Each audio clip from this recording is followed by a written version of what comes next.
नमस्कार मित्रांनो, प्रेमाची गोष्ट या मालिकेच्या येणाऱ्या भागांमध्ये एक जबरदस्त असा ट्विस्ट आपल्यासमोर येणार आहे. मुक्ता आता सावनीच्या लग्नाअगोदरच्या पार्टीसाठी तयार झालेली असते.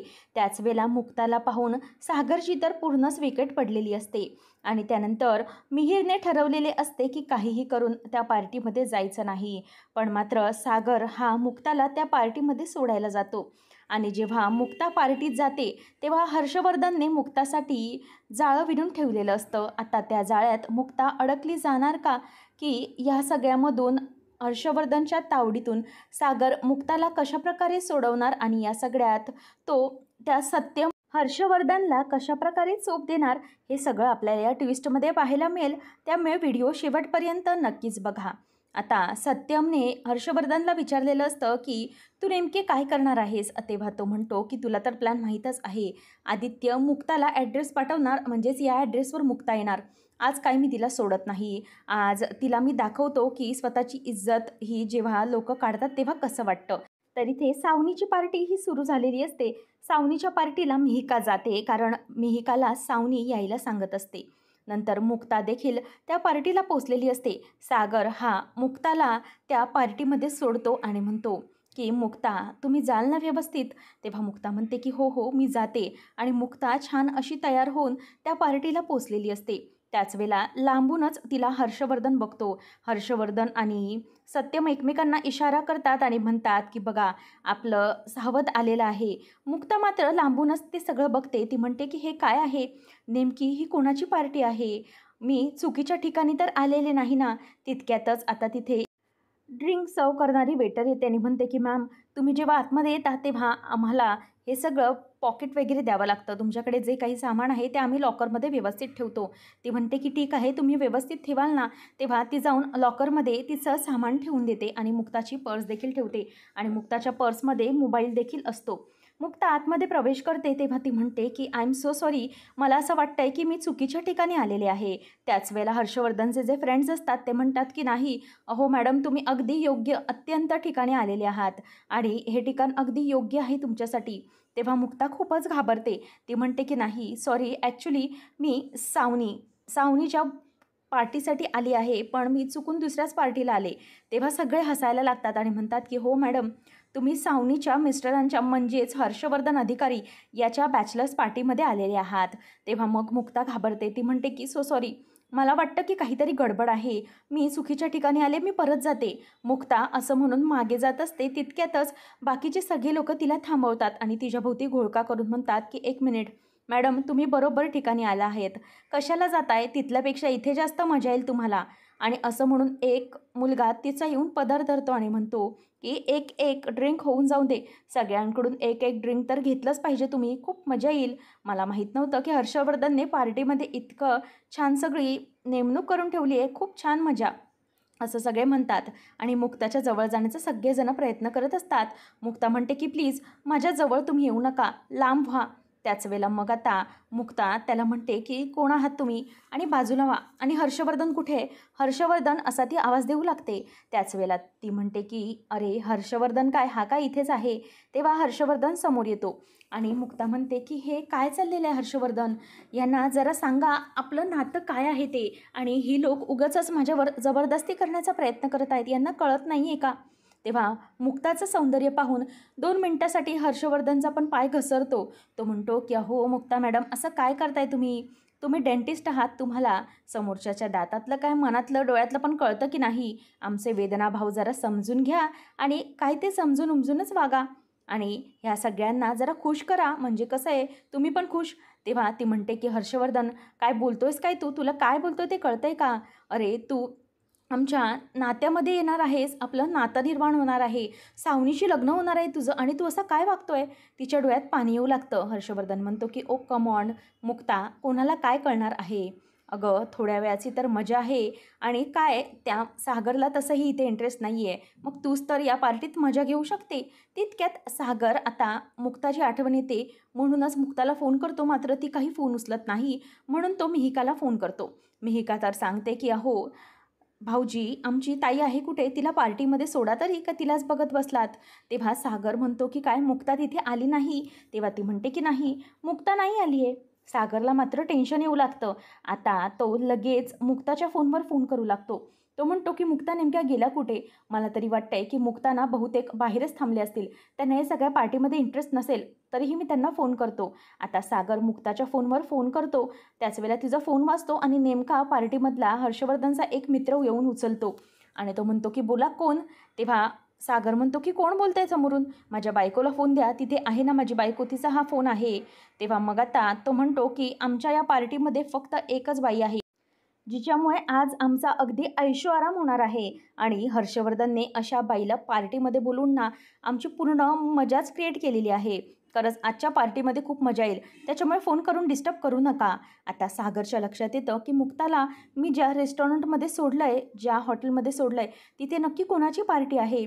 तो तर सांगतो की बॅचलर्स पार्टी. सागर आता धावत धावत हॉटेलला पोहोचतो. त्याच वेळेला आता तिथे सागर हा बघतो तर समोर सत्यम आणि हर्षवर्धन, त्याचप्रमाणे बरीचशी मुले असतात. मुक्ताला तो पाहतो तर मुक्ता खूप रडत असते.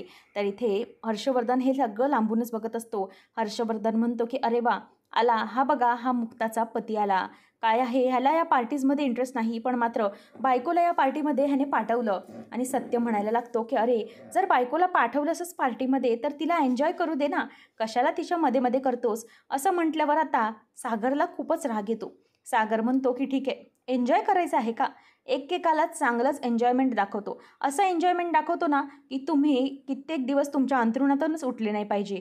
त्याच वेळेला तर मुक्ता येते आणि सागरला मिठी मारते. सागर म्हणतो की शांत व्हा मुक्ता, तुम्हाला काहीही होणार नाही, मी आलोय आता. तुमचा सागर आलाय, हे तुम्हाला कुठेही हात लावू शकणार नाहीत, काहीच करू शकणार नाहीत. कोणी जरी तुमच्या आसपासही फिरकण्याचा प्रयत्न केला तर त्याचे डोळे काढून हातात देईन मी. मुक्ताला तो अशा प्रकारे शांत करतो. मुक्ता त्याला मिठी मारते आणि ढसाढसा रडू लागते. हर्षवर्धन म्हणतो की काय मिस्टर सागर कोळी, प्रत्येक ठिकाणी तुम्हाला स्वतःचा मोठेपणा मिरवायचा असतो ना, बिझनेसमध्ये किंवा इतरत्र. आता तुमची बायको अशा दुःखात आहे, तिची अब्रू जाते म्हटल्यावर तुमची काय हालत झाली आहे. तेव्हा सागर इथे हर्षवर्धन आणि सत्यम दोघांच्याही कानाखाली वाजवतो आणि सगळ्यांना तो आता चोप देतो आणि मुक्ताला तो शांत करतो. मुक्ता त्याला म्हणते की थांबा सागर, प्लीज थांबा, असं करू नका. पण मात्र सागर काही थांबत नसतो. तो आता म्हणतो की आत्ता सोडतोय तुला सत्यम आणि हर्षवर्धन, पण लक्षात ठेवा, इथून पुढे जर माझ्या बायकोवर मी किंवा माझ्या घरच्यांवर वाकडी नजर केलात तर लक्षात ठेवून मी विसरून जाईल की कायदा ही गोष्ट असते. मी स्वतःच्याच हातात कायदा घेईन आणि तुमचा निकाल लावेन, इतकं लक्षात ठेवा. हा सागर कोळी कोणालाही सोडणार नाही. असं म्हणून आता मुक्ताला तो बाहेर घेऊन येतो. तर सागरला इथे हाताला लागलेलं असतं. मुक्ता त्याच्या हाताला त्या पर्समधूनच काहीतरी क्रीम लावून देते आणि म्हणते की सागर, हे काय केलं तुम्ही? तुम्हाला खूप लागलं आहे. सागर म्हणतो की मुक्ता, तुम्हाला जो त्रास झाला आहे ना, त्या त्रासापुढे मला हे काही नाही आहे. मला तुमचा त्रास बघवत नाही आहे. तुमच्या डोळ्यात पाणी आलेलं मी जराही सहन करू शकत नाही आणि हा त्रास झाला आहे त्या हर्षवर्धनमुळे. मी कोणालाही आता सोडणार नाही. आणि मुक्ताला घेऊन सागर आता घरी येतो. तेव्हा मुक्ता खूपच रडत असते. तिला सांभाळत सांभाळत सागर घरी घेऊन येतो आणि घरी आणल्यानंतर समोर तिथे इंद्रा आणि बाकीचे लोक असतात. मुक्ताची तशी अवस्था बघून इंद्राला काही समजत नाही. ती म्हणते की हे नेमकं काय झालं आहे. तेव्हा आता सागर म्हणतो की मम्मी, जरा थोडा वेळ थांब. मुक्ताला तो रूममध्ये घेऊन जातो. मुक्ताची अशी घाबरलेली अवस्था पाहून इंद्राला भीती वाटू लागते की नेमकं मुक्तासोबत काय झाले आहे. तेव्हा मग आता मुक्ता ही रूममध्ये येते. सागर म्हणतो की मुक्ता, अजिबात दचकू नका, अजिबात घाबरू नका, या रूममध्ये या. असं म्हणून तो तिला फ्रेश व्हायला सांगतो आणि नंतर तिथे रूममध्ये बसवतो. तो म्हणतो की इथे थांबा, मी तुमच्यासाठी काहीतरी खायला घेऊन येतो. तेव्हा मग तो विचारतो की नेमकं हे काय, तुम्ही चुकीच्या ॲड्रेसवर कशा पोचलात? तेव्हा मुक्ता म्हणते की मला सावनीच्या मोबाईलवरून जो ॲड्रेस आला होता त्याच ॲड्रेसवरून मी त्या पार्टीमध्ये पोचले. मला काय माहीत होतं तिथे त्या हर्षवर्धनची बॅचलर्स पार्टी आहे, असं म्हणून ती रडू लागते. त्याच वेळेला सागर तिला शांत करतो आणि म्हणतो की समजलंय, सगळं समजलंय. हा सगळा सावनीचाच प्लॅन होता. तर आता या सावनीला मी काहीच सोडणार नाही. त्या सावनीचा आता निकाल मी लावूनच राहणार. बस झालं. तिचं आणि तिच्या मुलाचंही खूप झालं आणि त्या हर्षवर्धनचंही खूप झालं. आता सागर हा सावनीजवळ जातो. तिला जाब विचारतो. सावनीला तर याने धक्काच बसतो. ती म्हणते की सागर, अरे काय बोलतोस काय तू? माझ्याच पार्टीमध्ये मी स्वतःच केअस का क्रिएट करेन? अरे हे सगळं मी नाही केलं. तेव्हा मग सागर म्हणतो, मग मुक्ता त्या पार्टीत पोचलीच कशी? तुझ्या मोबाईलवरनं तिला मेसेज केला होता. तेव्हा ती म्हणते की अरे सागर, मी मेसेज पाठवलाच नव्हता. अरे मी तर फक्त मिहिकाजवळ निरोप दिला होता की मुक्ताला त्या ॲड्रेसवर घेऊन ये. मग आता हे ऐकल्यानंतर सागरला धक्का बसतो. तेव्हा मग तो म्हणतो की तुझ्या मोबाईलवरून मग मेसेज कोणी पाठवला? तेव्हा ती म्हणते की अरे मला काय माहिती माझ्या मोबाईलवरून मेसेज कोणी पाठवला, माझ्या मोबाईलला तर पासवर्ड आहे, मग तो पासवर्ड. तेव्हा मग आता तो म्हणतो की तुझा पासवर्ड, मोबाईलचा पासवर्ड हा फक्त आदित्य आणि तुला माहिती आहे बरोबर. तेव्हा ती मनातल्या मनात म्हणते आणि शांत बसते. आता सागर मात्र आदित्यला शोधू लागतो. तर इथे इंद्रा ही मुक्ताला येऊन विचारते की काय झालंय. तेव्हा मुक्ता घडला प्रकार सांगते. आता मुक्ताने सांगितल्याबरोबर लगेच पुढे इंद्रा म्हणते, अगं तू कोळी आहेस कोळी, मुक्ता कोळी अशी शेलीसारखी काय बघते, वाघीण बन आणि त्या सावनीवर धावून जा, ती असं करूच कसं शकते तुझ्याबरोबर, मला तर हे अजिबात नाही आवडलेलं, असं अजिबात शांत बसू नको, मी तर काय आता त्या सावनीला सोडणार नाही, असं म्हणून सावनीवर इंद्राने आणि सागरने हल्लाबोल केलेला असतो. मात्र आता सावनीच्या सांगण्यावरून तर सागरच्या लक्षात आलेलं असतं की हे सगळं प्रकरण हे आदित्यनं केलेलं आहे.